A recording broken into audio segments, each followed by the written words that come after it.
Em Mateus 24, no famoso Sermão Escatológico, Jesus falou sobre alguns acontecimentos que seriam o princípio das dores. Ele disse: "Vede que ninguém vos engane, porque virão muitos em meu nome, dizendo, eu sou o Cristo, e enganarão a muitos. E certamente ouvireis falar de guerras e rumores de guerras.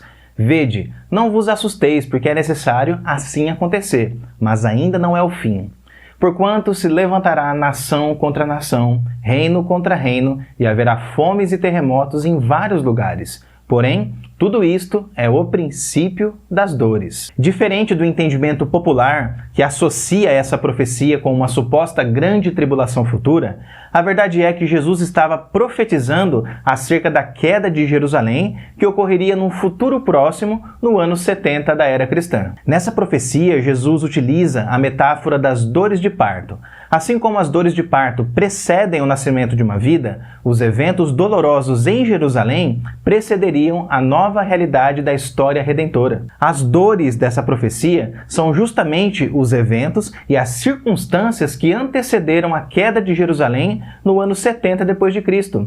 Durante esse período, pessoal, a nação judaica enfrentou tumultos, conflitos internos, agitações políticas e instabilidade. Tudo isso compõe as dores de parto mencionadas por Jesus. Infelizmente, muitas pessoas acreditam que essa profecia ainda vai se cumprir. Elas dizem que antes do retorno de Cristo haverá guerras e rumores de guerras, fomes, terremotos e uma severa perseguição contra o povo de Deus. No entanto, à luz do contexto do século I, e levando em conta a declaração de Jesus de que tudo isso deveria acontecer naquela geração, nós concluímos que essa profecia se cumpriu na geração do próprio Jesus, algumas décadas depois desse anúncio profético. Por exemplo, no período do primeiro século, havia grande paz no mundo romano, devido à famosa Pax Romana. O exército de Roma foi capaz de estabelecer a paz em todo o mundo, além de garantir que não houvesse qualquer tentativa de revolta por parte das populações. No entanto, a Pax Romana chegou ao fim, e isso aconteceu antes da queda de Jerusalém no ano 70. A partir disso, várias guerras começaram a explodir por todo o Império Romano. Cerca de 50 mil judeus foram mortos na Seleucia, 20 mil na Cesareia e mais 50 mil em Alexandria. Dentro de um breve período de apenas 18 meses, 4 imperadores de Roma foram violentamente assassinados. Ninguém esperava por isso, mas as palavras de Jesus estavam se cumprindo. E então, a guerra civil irrompeu na cidade de Roma. Agora, vamos pensar sobre a chegada da fome. A própria Bíblia, em Atos 11, relata uma grande fome que ocorreu no século I. E levantando-se um deles, por nome Ágabo, dava a entender pelo Espírito que haveria uma grande fome em todo o mundo. E isso aconteceu no tempo de Cláudio César. Essa fome foi tão cruel e atingiu alguns irmãos com tanta severidade que foi necessário que outros irmãos coletassem ofertas para socorrê-los. E os discípulos determinaram mandar, cada um conforme o que pudesse, socorro aos irmãos que habitavam na Judéia. O que eles com efeito fizeram, enviando-o aos anciãos por mão de Barnabé e de Saulo. Além das evidências bíblicas, temos também evidências históricas que provam que houve uma fome severa no período apostólico. Por exemplo, o historiador Flávio Josefo deixou muito bem documentado esse fato. A fome foi dura demais, superando todas as outras paixões humanas, e ela não é tão destrutiva para coisa alguma quanto para a moderação. A tal ponto que os filhos arrancavam as próprias porções que seus pais estavam comendo de suas bocas. E o que era ainda mais digno de compaixão era ver as mães fazerem o mesmo com seus filhinhos. E quando aqueles que eram mais queridos estavam perecendo sob suas mãos, elas não tinham vergonha de lhes tirar as últimas migalhas que poderiam preservar suas vidas. Mas os que eram culpados de incitação vinham sobre eles imediatamente por todos os lados e arrancavam delas o que eles haviam tirado de outros.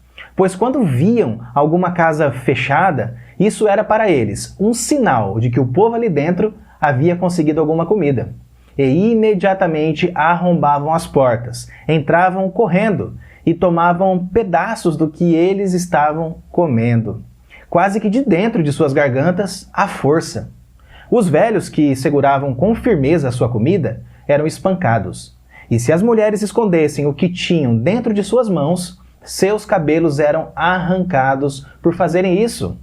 Nem havia qualquer clemência demonstrada, seja pelos idosos ou pelos bebês, mas eles levantavam as crianças do chão enquanto arrancavam os bocados que elas haviam conseguido e as atiravam ao chão. Além disso, o historiador Eusébio de Cesareia afirmou o seguinte: no seu tempo, ou seja, de Cláudio, a fome caiu sobre todo o mundo, um fato que os escritores, cujo ponto de vista é muito diferente do nosso, registraram em suas histórias. Não foi à toa, pessoal, que Jesus disse o seguinte às mulheres de Jerusalém: filhas de Jerusalém, não choreis por mim, chorai antes por vós mesmas e por vossos filhos. Porque eis que hão de vir dias em que dirão: bem-aventuradas as estéreis, e os ventres que não geraram, e os peitos que não amamentaram. Agora, por último, vamos pensar nos terremotos. Algumas pessoas abraçam uma teoria que afirma que o número de terremotos no mundo tem aumentado com o passar dos anos.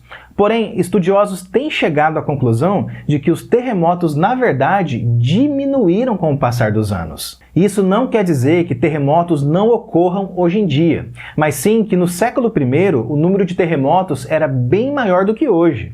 Registros mostram que alguns anos antes da queda de Jerusalém, houveram atividades sísmicas intensas. Por exemplo, o terremoto mais famoso foi aquele que devastou a cidade de Pompeia no ano 63 d.C. Mas além desse terremoto, os estudiosos também citam outros terremotos que ocorreram em Mileto, Esmirna, Creta e em vários outros lugares. A própria Bíblia menciona a ocorrência de um terremoto que abriu as portas da prisão em que estavam Paulo e Silas. E perto da meia-noite, Paulo e Silas oravam e cantavam hinos a Deus, e os outros presos os escutavam. E de repente sobreveio um tão grande terremoto que os alicerces do cárcere se moveram, e logo se abriram todas as portas e foram soltas as prisões de todos. Mais uma vez, citamos o historiador Flávio Josefo, que menciona a ocorrência de um terremoto tão terrível naquela época que devastou muitos homens e animais. Nesse mesmo tempo, no 7º ano de seu reinado, durante o mais forte da guerra entre Augusto e Antônio, ele fustigava assim os inimigos. E aconteceu na Judéia, no começo da primavera, o maior terremoto que jamais se viu. Um número incalculável de animais pereceu nesse flagelo mandado por Deus e custou a vida a 30.000 pessoas. Mas os soldados não sofreram mal algum, porque estavam acampados ao ar livre. A notícia de tão estranha desolação aumentou a ousadia dos árabes, e como se costuma representar o mal muito maior do que na realidade ele é, fizeram-nos crer que a Judéia estava inteiramente destruída.